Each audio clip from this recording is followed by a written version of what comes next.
Hello students, कैसे हैं आप लोग। होप करती हूँ अच्छे होंगे। हेल्थ का ध्यान रखना हर लेक्चर में कहती हूँ, क्योंकि एग्जाम बहुत नजदीक है, इसलिए हेल्थ खराब नहीं होनी चाहिए। अनवांटेड मत घूमिए, घर का ही खाइए, मम्मी के हाथ का खाइए, ध्यान रखिए और थोड़ी सी अपनी एक्सरसाइज भी करते रहिए, क्योंकि बॉडी फिट रहेगी तो पढ़ाई करने में बहुत जोश आएगा। बाकी आप लोग बहुत अच्छे से अपना टाइम टेबल समझते हैं और जानते हैं। ओवरऑल हेल्थ का जरूर ध्यान रखिएगा। मेरे क्रेडेंशियल्स, मेरा इंट्रोडक्शन स्लाइड में लिखा हुआ है। मेरा नाम है डॉक्टर मीतू भावनानी। तो अगर भाई लिखा हुआ है तो ठीक है, तो इस पे बहुत ज्यादा गहनता से विचार ना करके हम लोग अगर लेक्चर पे आए तो कैसा रहेगा। चलिए students,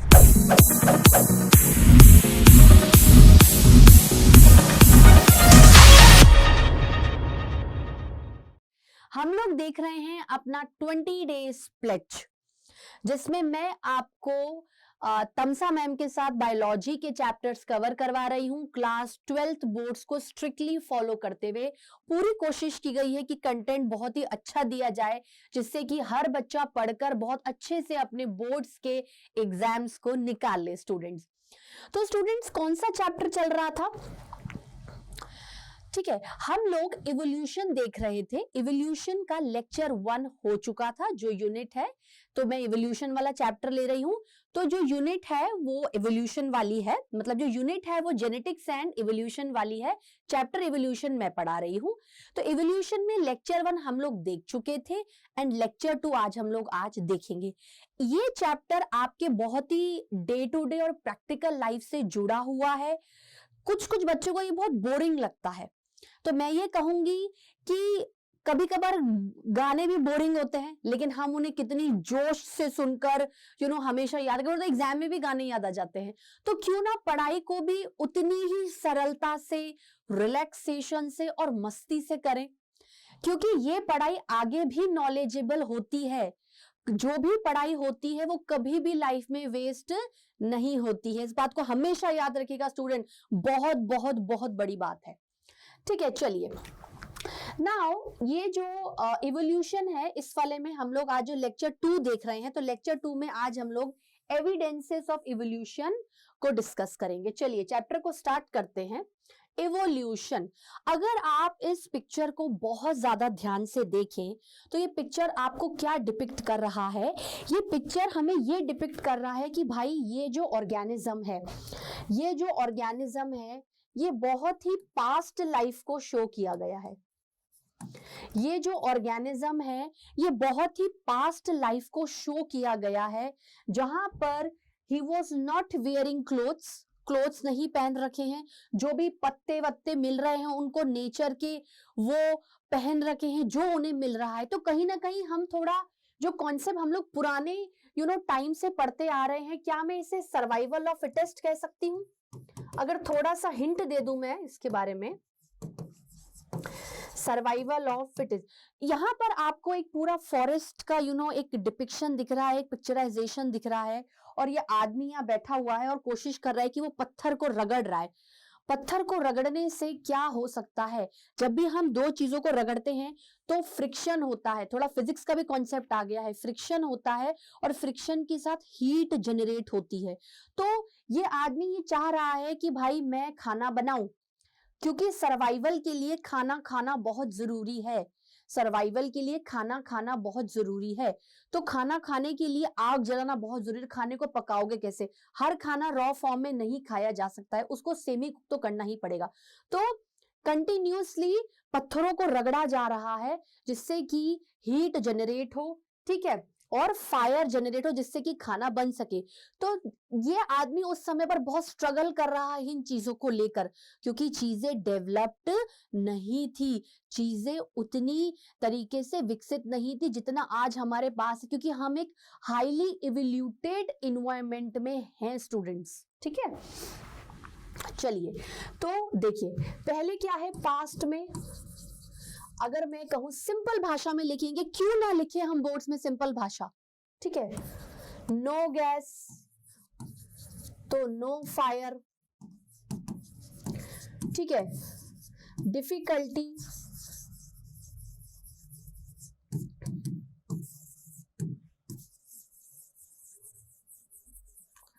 in cooking of food. तो स्ट्रगल आज की तारीख में ज्यादा है या जो पहले प्री हिस्टोरिक मैन था उसमें ज्यादा है? स्ट्रगल मोर,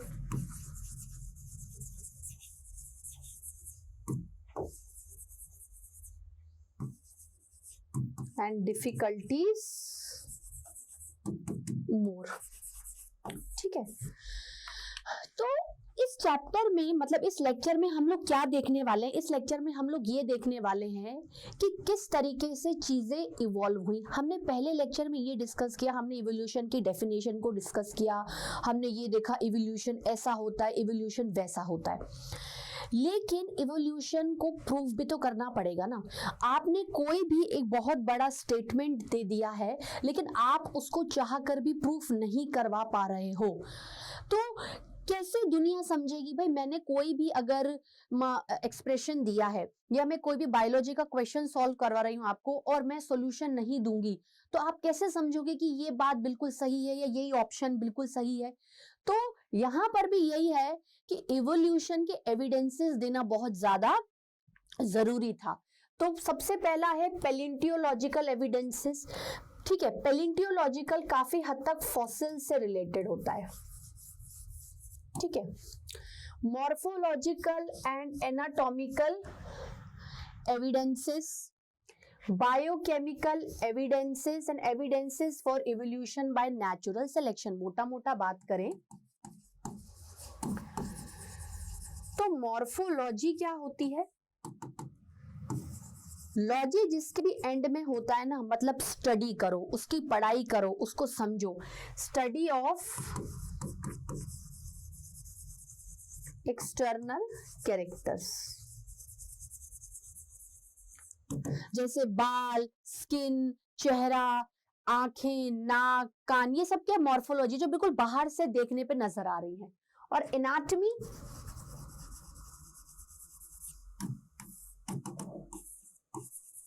एनाटॉमी का मतलब क्या होता है? Study of internal parts. किसी भी चीज को जब हम इंटरनली डिस्कस करते हैं, इंटरनली डिस्कस करने का मतलब क्या होता है कि आप भाई अगर मेरी बॉडी को इंटरनली डाइसेक्ट किया जाए या किसी भी ऑर्गेनिज्म की बॉडी को डाइसेक्ट किया जाए तो क्या रखेगा? सेल लगेगा ना, क्योंकि जो हमारी बॉडी होती है, जो ह्यूमन बॉडी होती है, उसका जो बिल्डिंग ब्लॉक होता है वो क्या होता है? सेल होता है। क्या होता है स्टूडेंट्स? सेल होता है। Cell is the building block, cell is the building block. फिर सेल की ग्रुपिंग से क्या बनता है? टिश्यू बनता है। सेल की ग्रुपिंग से क्या बनता है स्टूडेंट्स? टिश्यू बनता है। टिश्यू की ग्रुपिंग से क्या बनता है स्टूडेंट्स? ऑर्गन बनता है। ऑर्गन की ग्रुपिंग से क्या बनता है? ऑर्गन सिस्टम बनता है। ठीक है, और ऑर्गन सिस्टम से ऑर्गेनिज्म बनता है।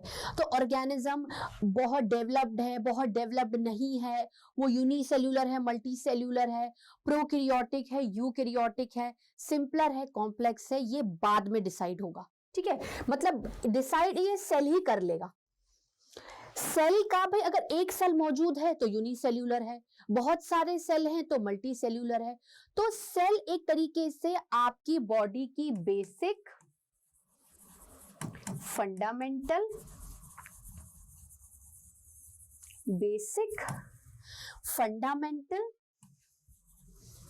स्ट्रक्चरल एंड फंक्शनल यूनिट है। हमारी बॉडी बिना सेल के जिंदा नहीं रह सकती है। We very well know that body के अंदर आपके अगर सेल के अंदर देखा जाए तो एटम्स है, मॉलिक्यूल्स है, बायोकेमिकल्स है, पर सेल होना पहले था ना, सेल आना पहले जरूरी था ना। सेल में एनवेलप होगा, न्यूक्लियस होगा, साइटोप्लाज्म होगा, एवरीथिंग शुड बी देयर। तो ये है, तो सेल का मौजूद होना सारी चीजें डिसाइड करता है कि वो लेस डेवलप्ड है तो प्रोकैरियोटिक है, क्योंकि सेल होगा तो न्यूक्लियस का डिसीजन हो जाएगा, यूकैरियोटिक है, यूनिसेल्यूलर है, मल्टीसेल्यूलर है, क्या है ये सब कुछ सेल डिसाइड कर देगा। ठीक है, तो यूनिसेल्यूलर, मल्टीसेल्यूलर, ठीक है, उस पे क्या डिसाइड हो जाएगा? ऑर्गेनिज्म। ठीक है, और प्रोकैरियोटिक, यूकैरियोटिक, ठीक है। अब डेफिनेटली जो सिंपलर प्रोकैरियोटिक होगा, जो यूनिसेलुलर प्रोकैरियोटिक होगा वो सिंपलर होगा, और जो मल्टी सेलुलर यूकैरियोटिक होगा वो हाईली डेवलप्ड होगा। तो आप बताओ कि सेल की यूनिसेलुलरिटी पर, मल्टी सेलुलरिटी पर, उसके न्यूक्लियस की ऑर्गेनाइजेशन पर जो प्रोकैरियोटिक यूकैरियोटिक को डिसाइड करता है, आप बहुत इजीली ऑर्गेनिज्म को पकड़ सकते हो कि ऑर्गेनिज्म सिंपलर है या फिर कॉम्प्लेक्स है। इसको और देख लेते हैं, ये ऑर्गेनिज्म हो गया। अब अगर ऑर्गेनिज्म आपका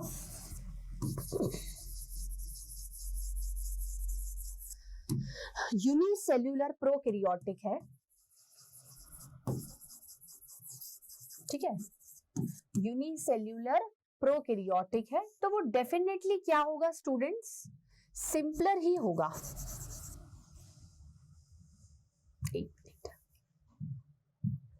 सिंपलर ही होगा, ठीक है। लेकिन अगर वो मल्टी सेल्यूलर यूकैरियोटिक है तो वो कॉम्प्लेक्स ही होगा। तो कॉम्प्लेक्सिटी किसके बेसिस पर होगी कि भाई जो सेल है वो थोड़ा सा टिश्यू ऑर्गन सिस्टम लेवल पर भी जाएगा, ठीक है। और बायोकेमिकल का मतलब क्या होता है, बायोकेमिकल मतलब रिलेटेड टू बायोमोलिक्यूल्स। आज अगर हम डेवलप तरीके से अपने सेल के बारे में बात करें तो हमारे सेल में बहुत सारी चीजें हैं। हमारे जो सेल के अंदर जो न्यूक्लियस है, जैसे मैं अगर सेल का एक डायग्राम बनाऊं स्टूडेंट्स, तो ये सेल है, ये उसका क्या है, एनवलप है, ये न्यूक्लियस है, तो ये क्या है, सेल का सेल एनवलप है, ठीक है। ये सेल का सेल एनवलप है, ये न्यूक्लियस है,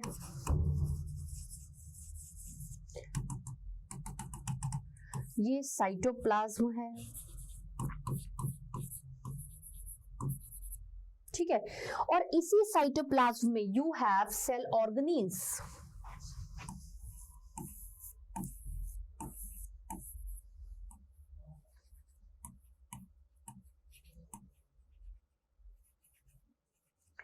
सेल ऑर्गेनील्स। अब जरूरत है, अगर सेल ऑर्गेनील्स को काम कराना है तो केमिकल्स का होना बहुत जरूरी होता है। जैसे हम राइबोसोम को कहते हैं ना, हमारी जो राइबोसोम होता है वो प्रोटीन फैक्ट्री है। भाई प्रोटीन नहीं होगा तो वेरिएशंस कहां से आएंगे, क्योंकि प्रोटीन्स अमीनो एसिड्स के बने हुए रहते हैं, ठीक है स्टूडेंट्स, आया बात समझ में। देखो चैप्टर पढ़ने का ये मतलब नहीं होता है कि बस हमें इवोल्यूशन का चैप्टर तो इवोल्यूशन ही पढ़ना है। You are able to connect one chapter with the another chapter, तभी कॉन्सेप्ट्स क्लियर होते हैं, ठीक है। Evidences for evolution by natural selection. Nature आपको चैलेंजेस देगी, उस चैलेंजेस को फेस करके आगे बढ़ना है, ठीक है। नाउ पैलिंटियोलॉजिकल, पैलिंटियोलॉजी, लॉजी मतलब एंड में जिसके सफिक्स में लॉजी आता है ना स्टूडेंट्स, वो क्या है, फॉसिल्स क्या होते हैं, स्टडी ऑफ फॉसिल। फॉसिल क्या होते हैं, remains of hard part of life form found in rock. अब कोई ऑर्गेनिज्म मर गया, कोई ऑर्गेनिज्म मर गया, अब मरने के बाद जो बॉडी का सॉफ्ट पार्ट है वो तो गल गया, बचता क्या है, स्केलेटन। स्केलेटन, बोन पार्ट, क्या है, बोन पार्ट। स्केलेटन क्या है, बोन पार्ट, ठीक है। Fossils are written documents of evolution. अब वो क्या है, एक ऑर्गेनिज्म मरा, उसका स्केलेटन बना, दूसरा मरा, स्केलेटन बना, तीसरा बना, स्केलेटन बना, चौथा बना, स्केलेटन बना। ऐसे क्या होती है, लेयरिंग हो जाती है, layering of hard parts of organism, मतलब बोन्स, मतलब बोन्स। तो अब जैसे कोई भी एरिया है, वहां पर कभी ऑर्गेनिज्म रहे होंगे, उन्हें पानी नहीं मिला, खाना नहीं मिला, कुछ भी नहीं मिला और वो मर गए, तो मर गए तो उनके हाथ पार्ट दिख गए। अब कोई अदर ऑर्गेनिज्म आए, साइंटिस्ट आए या फिर पैलिंटियोलॉजिस्ट आए, ठीक है, लॉजिस्ट का मतलब क्या है, जो उसकी स्टडी करेंगे, स्टडी जिसकी हो रही है वो पैलिंटियोलॉजी है, जो इसकी स्टडी करेंगे वो पैलिंटियोलॉजिस्ट है, ठीक है। तो जो जैसे आ गए, ठीक है, अब वो बोल रहे हैं कि यार यहाँ तो कुछ बंजर पड़ा हुआ है, यहाँ तो कभी कोई रहता नहीं था, लेकिन अगर फॉसिल्स दिख गए, अगर फॉसिल्स दिख गए तो वो समझ जाएंगे कि सर्वाइवल था, रिसोर्सेज नहीं मिले या एज हो गई इसलिए डेथ हो गई, ठीक है। रिटर्न एविडेंसेस, ये बिल्कुल पक्का श्योर है, इसमें प्रूफ ही है ना कि ऑर्गेनिज्म था, ठीक है। नाउ सिग्निफिकेंस ऑफ फॉसिल्स देखें तो स्टडी फाइलोजेनी, फाइलोजेनी मतलब आपको एक तरीके से एंसेस्ट्रल रिलेशनशिप पता होना चाहिए,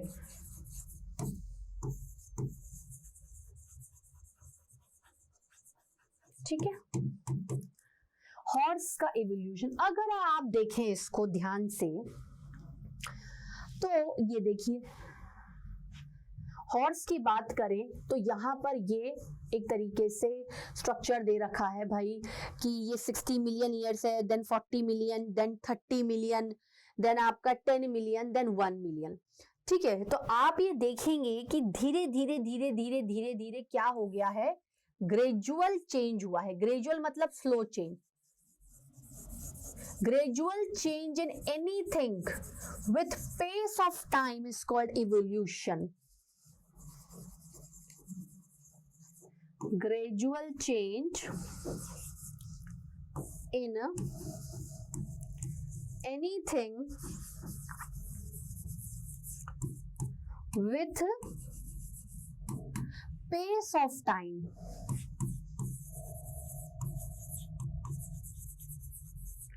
with pace of time is called evolution, is called evolution. evolution में ले दे के हम आगे बढ़ेंगे, डेवलपमेंट दिखाएंगे और धीरे धीरे धीरे एक प्रोग्रेसिव तरीके से आगे बढ़ेंगे, प्रोग्रेशन, ठीक है। चलिए अब देखिए, धीरे धीरे आप देखिए कि अगर हम हाइट में देखें, अगर हाइट को एक पॉइंट लेके चलें तो देखिए ये 0.4 m, फिर 6 मीटर, 1 एंड देन देखो एक अच्छी सी हाइट आ गई, मतलब ये क्या है, एक तरीके से ग्रोथ हो गई है, एक अच्छे additive features add, everything is in positivity, no negativity, ठीक है। Significance of fossils, fossils indicate the connecting link between two groups of organism, मतलब पहले किसी के एंसेस्टर से वो आए, वो मर गए, उनके फीचर्स उठा के न्यू ऑर्गेनिज्म आए, तो कनेक्टिंग लिंक क्या है, एंसेस्ट्रल रिलेशनशिप,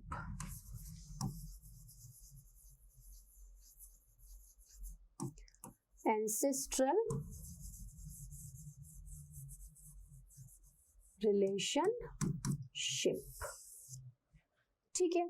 जैसे एग्जाम्पल आर्चियोपेट्रिक्स नाम का जो ऑर्गेनिज्म है, अगर आप इसे ध्यान से देखें तो यहाँ पर इस ऑर्गेनिज्म के पास एक टूथ बीक है, लंबी सी बीक है, चोंच है, मतलब एक तरीके से चोंच क्या है, इसका माउथ है, तो माउथ क्या है, ऐसे बीक की तरह है, चोंच की फॉर्म में है जिसके अंदर दांत है। हमारा जो मुंह है वो ऐसा स्लिट लाइक ओपनिंग है जिसपे हमारे पास अपर लिप है, लोअर लिप है, तो कौन ज्यादा डेवलप हुआ, आर्चियोपेट्रिक्स या हम लोग अपर लिप है, लोअर, तो यहाँ पर भी ये जो बीक है ना, ये इसका क्या है, अपर लिप है, ये जो बीक है ना ये कुछ भी नहीं है, ये अपर लिप है एक तरीके से, ठीक है। फिर अंदर क्या होगा, जबड़ा होगा, जॉ होगा, जैसे हमारे पास अपर जॉ होता है, लोअर जॉ होता है, maxilla mandible, same in the with in the same way, in the same way, ठीक है। अब क्या है, दांत है तो जबड़े भी होंगे, तो सपोज करिए ये यहाँ पर दांत फिक्स कर दिए मैंने, तो आप देखिए ना कि इवोल्यूशन सिर्फ नॉन लिविंग थिंग का नहीं है, इवोल्यूशन मोबाइल या इन चीजों का नहीं है, इवोल्यूशन यहाँ पर बॉडी का है, एंड हम जो इवोल्यूट हो चुके हैं, we are the most powerful creature organisms of this world, ठीक है। तो ये देखिए, ये विंग क्लॉ है, विंग मतलब ये क्लॉ का भी काम कर रहे हैं, पकड़ने का भी काम कर रहे हैं और उड़ने का भी काम कर रहे हैं। ठीक है स्टूडेंट्स, को देखिए ध्यान से, है ना, डायग्राम को देखिए, दिख रहा है। अब देखिए लॉन्ग टेल, इसमें विंग क्लॉ मतलब उड़ भी सकते हैं और पकड़ भी सकते हैं, तो ये एक रेप्टिलियन ऑर्गेनिज्म का फीचर डाला। ठीक है स्टूडेंट्स, नाउ अगर आप अभी देखो ये आर्चियोपेट्रिक्स है, अब देखो इसमें क्या है, आपको अगर कनेक्शन देखा जाए तो ये रेप्टाइल्स एंड बर्ड्स का कनेक्शन है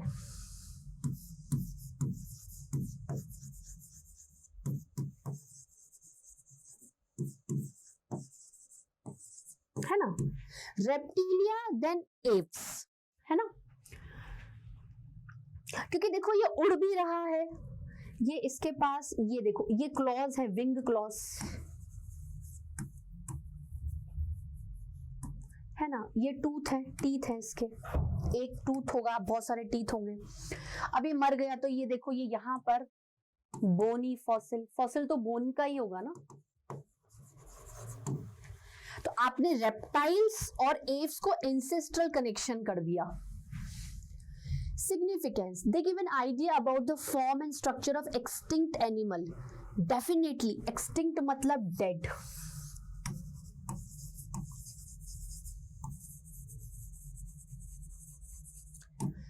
एक्सटिंक्ट मतलब डायनासोर्स तो आपको पता ही होंगे, डायनासोर्स वो पहले आए, कैसे होते थे डायनासोर्स, ऐसे ऐसे नहीं बॉडी होती थी उनकी, यूं यूं करके, यूं बॉडी करके, लेकिन क्या हो गया, रिसोर्सेस नहीं मिले या टेम्परेचर उनके हिसाब से नहीं हुआ, बहुत सारी चीजें थी कि वो जिंदा नहीं रह पाए, तो वो सर्वाइवल ऑफ फिटेस्ट नहीं बन गए, नॉट इन कैटेगरी ऑफ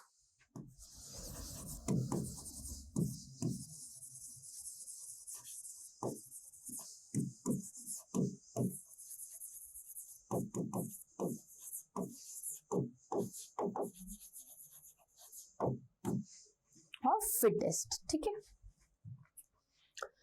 अब देखो ये, अब यार ध्यान से देखो डायनासोर के स्ट्रक्चर को, ये क्या है, ये इसका पूरा हेड है, ठीक है, ये इसका नेक है, ये इसका थोरैक्स एब्डोमेन वाला पार्ट है, ठीक है, ये इसके लिम्स है ना, और ये इसकी क्या है, टेल है ना, ये क्या है, फॉसिल है, क्योंकि ये मर गया है और सिर्फ इसमें हार्ड बोनी पार्ट बचा हुआ है। ठीक है, अब ये देखो इसमें स्टेगोसोरस, अब वो प्रजाति स्पीशीज बताई हैं, ट्राइनोसोरस, ट्राइसेरेप्टस, क्रोकोडिलेरिस, एप्टिलिया, टिरेंडोडोन, आर्चियोपेट्रिक्स, ब्रोंकोसोरस, एनिमल किंगडम में बहुत ज्यादा अच्छे से समझ में आएगा। ठीक है ना, सिग्निफिकेंस ऑफ, अब देखो ये लेयरिंग है, मैंने आपको पहले भी बताया था, बोनी लेयरिंग है। बायोलॉजी का अगर चीजें पकड़नी है ना, तो जो जिस तरीके से, मतलब देखो डायग्राम को देख के चीजें लिखना सीखो। अब देखो ये क्या, एक तरीके से लेयरिंग ही तो है, ये लेयरिंग है, एक ऑर्गेनिज्म मरते गए, एक दूसरे पे धसते गए, ये आपके अर्थ क्रस्ट और रॉक पे। ठीक है, ये देखो ये किसी की ये गर्दन दिख रही है इसमें, ये देखो ये गर्दन, ये दिख रहा है, हाईलाइट कर रही हूं मैं इसको बार बार, दिख रहा है, फिर ये दिख रहा है, ये दिख रहा है, ये चीज I am highlighting it. Study of fossil and sedimentary layer, what do you mean by sedimentary? Sediment means rock, rock, ठीक है, indicate the geological period, geological मतलब कब मरे थे, related to geography. This showed that life forms varied over time, some life forms are restricted to certain geological time span, कि भाई ये इतना तक ही जिंदे रहे थे और इतना तक ही मर गए। Now morphological and anatomical evidences, comparative anatomy and morphology showed that different animals have common structure features. अब अगर आप इसको देखो कि भाई हमारे पास फिशीज हैं, फिशेस, देन आती हैं amphibia, reptilia, plants and Mammalia. अब क्या इनमें कॉमन फीचर्स नहीं है? मैं कह रही हूं ये वेरी पुअरली डेवलप्ड।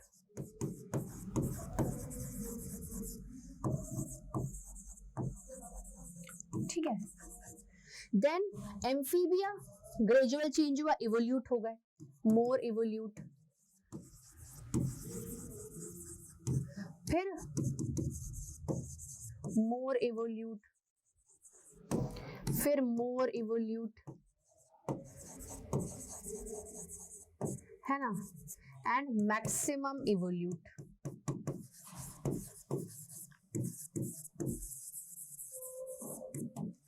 ठीक है, मैक्सिमम इवोल्यूट। अब देखिए तो क्या इनमें कॉमन है? डेफिनेटली कॉमन है, क्यों नहीं कॉमन होगा? अगर कॉमन है तभी तो हम एंसेस्ट्रल रिलेशनशिप बिठा पा रहे हैं, तभी तो हमारे पास बायोलॉजिकल क्लासिफिकेशन में एक फाइलोजेनेटिक क्लासिफिकेशन भी है, we have artificial classification, natural classification, and after then we have phylogenetic classification as well as. ठीक है, तो यहां पर हम लोग क्या कर रहे हैं, we are connecting the organism उनके फीचर्स पर।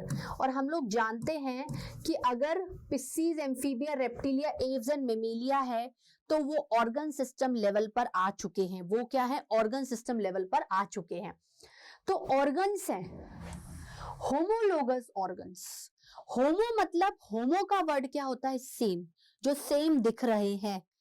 ठीक है, हेटेरो मतलब जो अलग अलग दिख रहे हैं।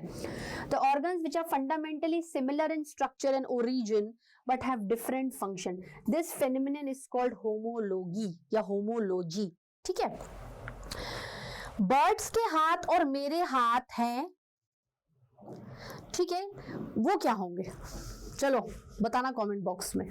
ठीक है, now morphological and anatomical evidences: whales flippers, bats wing, cheetah's foot and human hand। ठीक है, all these perform different function but are constructed on the same plan। देखो बिल्कुल डिट्टो स्ट्रक्चर में नहीं है कि जो रेप्टिलिया के हैंड हैं या जो बर्ड्स के विंग्स हैं या हाथ पैर हैं वो मेरे जैसे हैं, वो अलग अलग है, लेकिन ओरिजिन एक ही है। ओरिजिन क्या है आपका? एक ही है। Homology can be seen in skeleton. They have humerus, ये bones के बारे में बताया गया, बॉडी के bones के बारे में। Humerus, radius ulna, carpals, metacarpals and phalanges।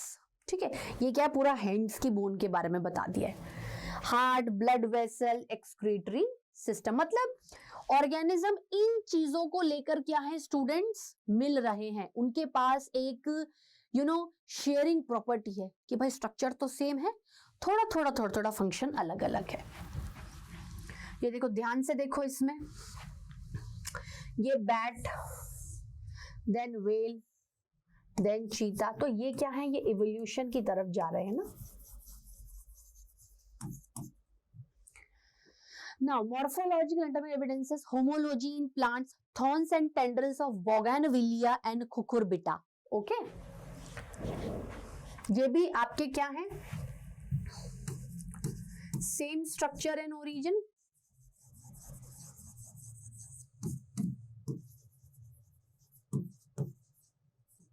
ठीक है, but different functions.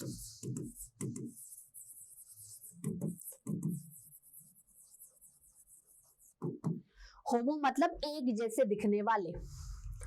Morphological and anatomical evidences: the origin of homologous organ due to adaptations of different need is called divergent evolution। कहने का क्या मतलब है? Origin of homologous organ due to adaptations। भाई आप ही कह रहे हो कि स्ट्रक्चर सेम है तो फंक्शन क्यों नहीं सेम है? क्योंकि हर ऑर्गेनिज्म अलग अलग जगह पे रह रहा है, अलग उसकी सिचुएशन है, अलग उसका काम है। तो एडेप्टेशन से यहां पर हम लोग क्या कर रहे हैं? एडेप्ट करने की कोशिश कर रहे हैं, एक्लिमेटाइजेशन की कोशिश कर रहे हैं, इसलिए अलग अलग काम है। तो अलग अलग कामों में क्या है? आप बिखर गए, सब अपने अपने कामों पे निकल गए ना, बिखर गए, तो it is called divergent evolution. ठीक है, होमोलॉजी इंडिकेट कॉमन एंसेस्ट्री।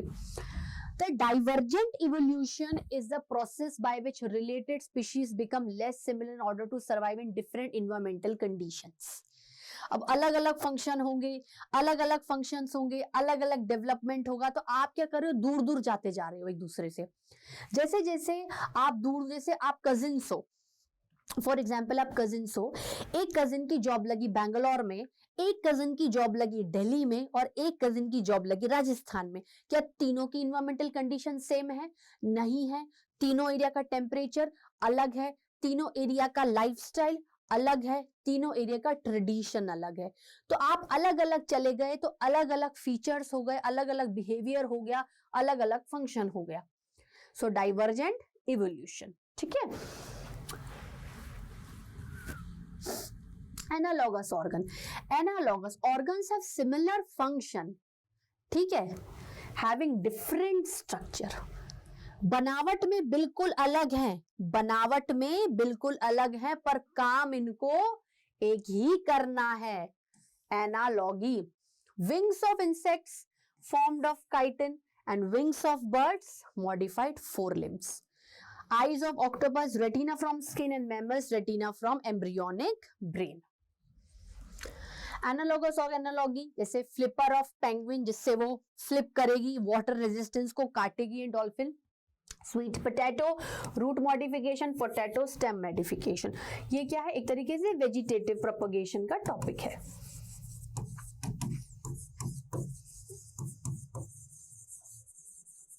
ठीक है। Trachea of insects and lungs of vertebrate, इससे क्या है, ब्रीदिंग होगी।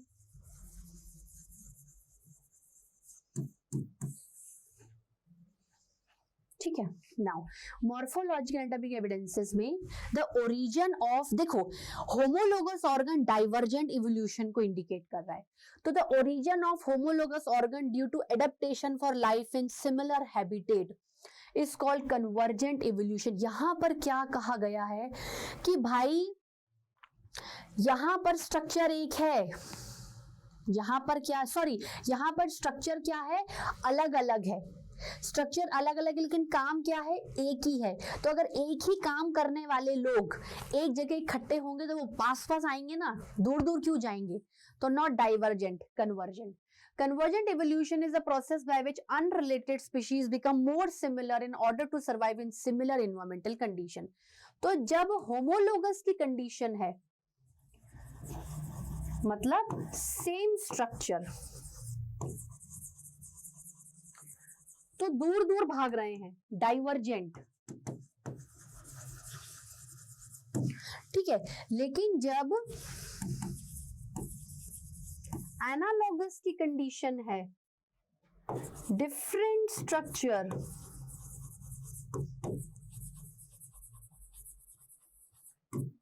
ठीक है, तो कन्वर्जेंट है,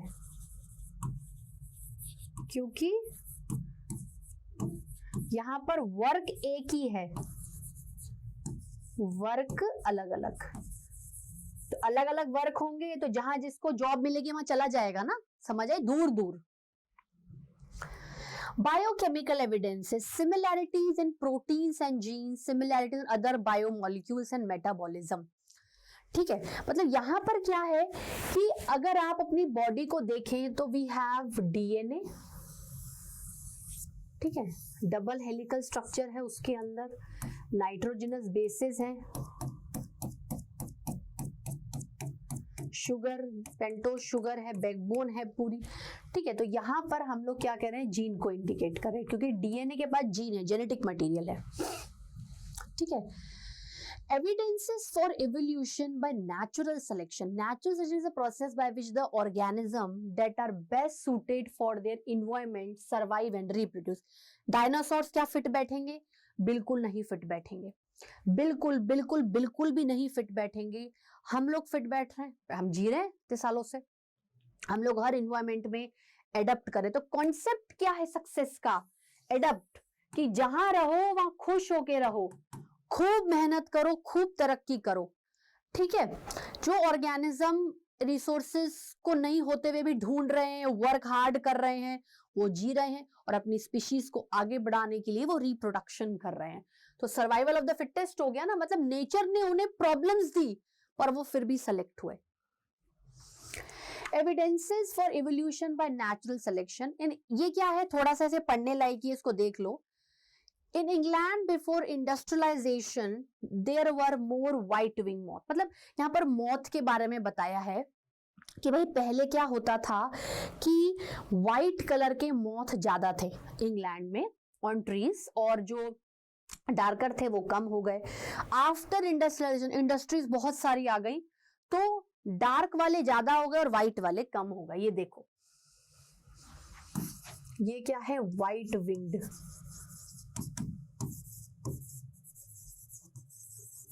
और ये है डार्क विंग्ड, है ना। अब क्या है, before industrialization there was thick growth of white colour lichen covered. Lichen क्या होता है, what do you mean by lichen? Lichen होता है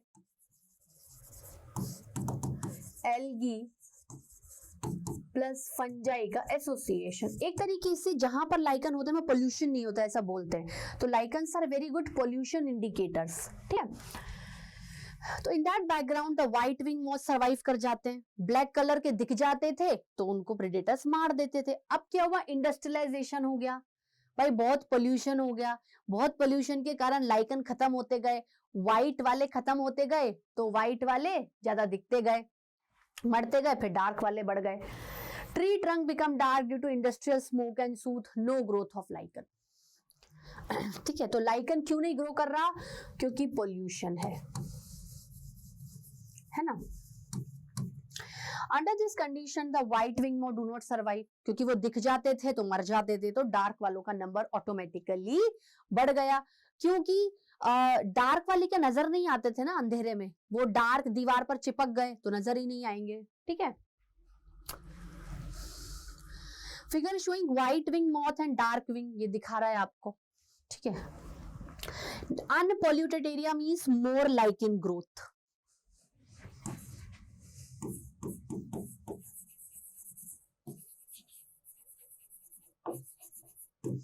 And in polluted, no lichen or very less. Natural selection by anthropogenic action। ठीक है, यहां पर हम लोग ये कह रहे हैं कि हम जब भी बहुत ज्यादा हर्बिसाइड पेस्टिसाइड का यूज करते हैं उस समय अगर प्लांट के ऊपर ऑर्गेनिज्म जिंदा रह गए तो वो भी नेचुरल सिलेक्शन का बहुत बेहतरीन एग्जाम्पल है, ठीक है। ये selection of resistant varieties. Biogeographical evidences, biogeographical का मतलब क्या होता है, मतलब जियोग्राफी की कंडीशंस के हिसाब से अपना जो ऑर्गेनिज्म का सर्वाइवल डिसाइड होता है, ठीक है। A process of evolution of closely related species in a given geographical area starting from a point, ठीक है। पर जैसे ये पॉइंट हुआ, अभी अपने हिसाब से क्या इवोल्यूट करेंगे, अभी डाइवर्जेंट भी कर सकते हैं और कन्वर्जेंट भी कर सकते हैं। जैसे ये बहुत पूछा जाता है, Darwin fishes, Australian marsupials and placental mammals in Australia, ठीक है। ये देखिए, इसमें एक्चुअली ये बताया गया है कि भाई कोई भी अगर फिशेस है, डार्विन फिशेस, तो उनकी क्या बीक है, तो अब बीक के हिसाब से वो अपने आप को इवोल्यूट कर रहे हैं। अगर वो ऑर्गेनिज्म को नहीं पकड़ पा रहे हैं तो वो बीक को लंबी करेंगे, चौड़ी करेंगे, पैनी करेंगे, पर सरवाइव करेंगे। प्लेसेंटल मैमल्स मतलब जिनमें प्लेसेंटा है, ठीक है। मोल, anteater, mouse, lemur, flying squirrel, bobcat, wolf. When more than one adaptive radiation is appeared in an isolated geographical area, this lead to convergent evolution. भाई कहने का ये मतलब है कि अगर आप कन्वर्जेंट पे जा रहे हो तो आपको कोई ना कोई एक कॉमन पॉइंट मिल रहा है ना, एक कॉमन पॉइंट मिल रहा है, यहां पर रह के तुम काम कर सकते हो, भले तुम अलग अलग दिख रहे हो, उससे क्या मतलब है, ठीक है। Australian marsupials and placental mammals, adaptive radiation of marsupial Australia. अब देखो ये किस तरीके से है भाई, यहाँ पर क्या है, आपको इतना कोई गहराई में इन चीजों को नहीं देखना है, मतलब आप हल्का हल्का एक दो ऑर्गेनिज्म का डायग्राम या दो तीन ऑर्गेनिज्म का डायग्राम ड्रॉ कर सकते हो, ठीक है। जैसे ये ऑर्गेनिज्म है,